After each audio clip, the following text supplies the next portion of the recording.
नमस्कार व्यूअर्स, मैं हूं अमीश देवगन और आप देख रहे हैं देश का सबसे चर्चित, सबसे लोकप्रिय कार्यक्रम आर पार। और आज आर पार में बात होगी दो मुख्यमंत्रियों की, दिल्ली के सीएम अरविंद केजरीवाल जी की और झारखंड के मुख्यमंत्री हेमंत सोरेन की। ये दोनों मुख्यमंत्री ईडी के रडार पर हैं। अरविंद केजरीवाल को ईडी ने 3 बार सम्मन भेजा है और हेमंत सोरेन को 7 बार बुलावा भेजा है। लेकिन ये दोनों मुख्यमंत्री ईडी के सवालों का सामना करने के लिए कतई तैयार नहीं है, बिल्कुल तैयार नहीं है।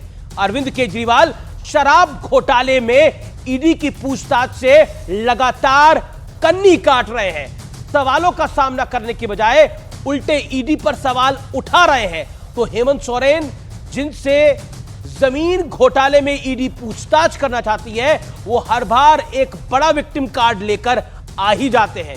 सवाल है कि अगर सब कुछ पाक साफ है, किसी ने कुछ गलत नहीं किया, तो ये नेता डंके की चोट पर ईडी के सवालों का सामना क्यों नहीं करते? आज इसी मुद्दे पर होगी देश की सबसे बड़ी पॉलिटिकल बहस।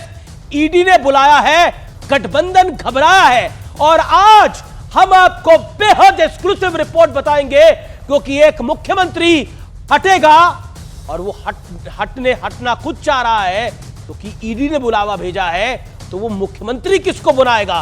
क्या बिहार की 1990 की कहानी याद आ रही है? आज आर पार में कुछ बड़े खुलासे। आज का आर पार जोरदार होगा।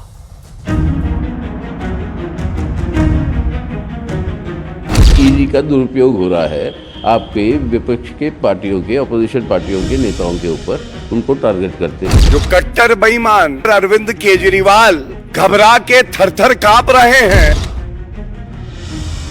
अरविंद केजरीवाल मुख्यमंत्री दिल्ली 3 बार ईडी का समन्स, नहीं हुए पेश। हेमंत सोरेन मुख्यमंत्री झारखंड 7 बार ईडी का समन्स, नहीं हुए पेश।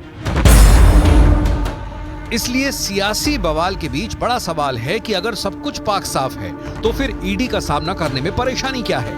क्योंकि अरविंद केजरीवाल को दिल्ली शराब घोटाले के मामले में ईडी ने समन्स भेजा है, तो दूसरी तरफ हेमंत सोरेन पर जमीन घोटाले का आरोप है। सारा एजेंसी अपना काम छोड़ करके सारा पॉलिटिकल काम में लगना है, क्योंकि भाई एक तरह का अलायंस ही ना है एनडीए का। अब मुख्यमंत्री हाजिर नहीं हो रहे हैं, इससे स्पष्ट दिखता है कि कहीं ना कहीं दाल में कुछ काला है, या तो पूरी दाल ही काली नजर आती है। जो समन ईडी भेज रही है वो 100% गैर कानूनी है, कि उनको कोई सवाल नहीं पूछना है।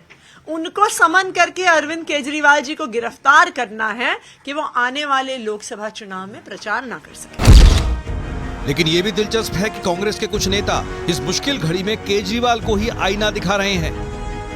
राहुल जी भी गए थे ईडी में, सोनिया जी भी गई थी ईडी में। ये कह देना कि हमें किस हैसियत से बुलाया है, आपकी भी वही हैसियत है तो किसी सामान्य इंसान की है। कानून का उल्लंघन नहीं करें। ज्यादा बेहतर होता कि केजरीवाल ईडी के सामने जाते, चूंकि ईडी के सामने अगर वो नहीं जाएंगे तो ईडी अदालत से वारंट इशू करा के उनको गिरफ्तार कर सकती है। तो आज बड़ा सवाल है कि क्या विपक्षी दल जांच में सहयोग करने की बजाय पॉलिटिकल विक्टिम कार्ड खेलने पर जोर दे रहे हैं?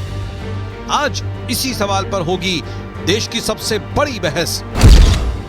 ईडी ने बुलाया, गठबंधन घबराया।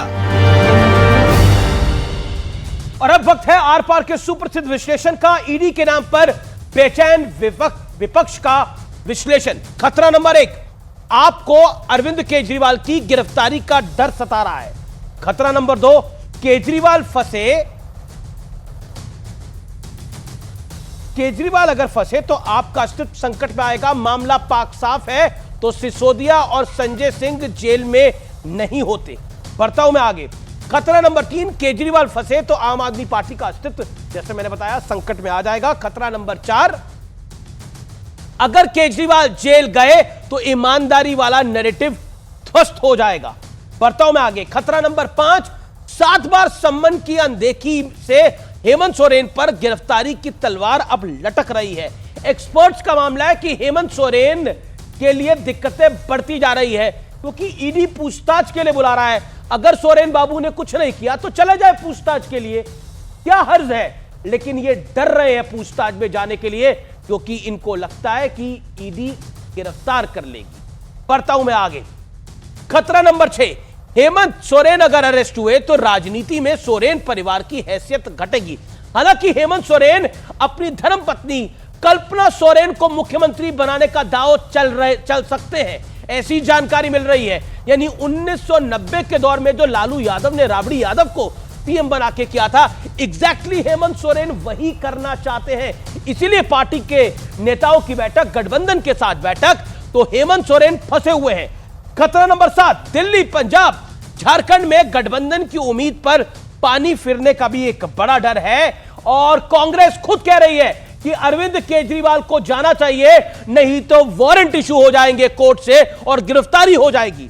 बढ़ता हूं मैं आगे और बड़े सवाल की तरफ में आता हूं। देश के 2 मुख्यमंत्रियों का भविष्य ईडी के अगले एक्शन पर टिका है। यह इस समय की बहुत बड़ी खबर भी है, सवाल भी है। सुधांशु त्रिवेदी मेरे साथ हैं, मेरे साथ अनुराग भदौरिया है, समाजवादी पार्टी के नेता, कुलदीप कुमार है, आम आदमी पार्टी के नेता विधायक, विवेक श्रीवास्तव है मेरे साथ, लेफ्ट के नेता जीएम शहीन है, जेडीयू के। बड़ा दिन है, बहुत बड़ी खबरों का दिन है और मेरे साथ कई बड़ी खबरें भी हैं आज मेरे पास। लेकिन मैं शुरुआत करता हूं अनुराग भदौरिया आपसे, आपको देता हूं शुरुआत में 40 सेकंड। क्या आपको लगता है कि इन मुख्यमंत्रियों को पेश होना चाहिए? जैसे कांग्रेस कह रही है कि अरविंद केजरीवाल अगर 3 बार के संबंध पे नहीं जा रहे तो गिरफ्तारी फिर कोर्ट से हो जाएगी, इसलिए चले जाएंगे तो बेहतर है। आपकी सलाह क्या है?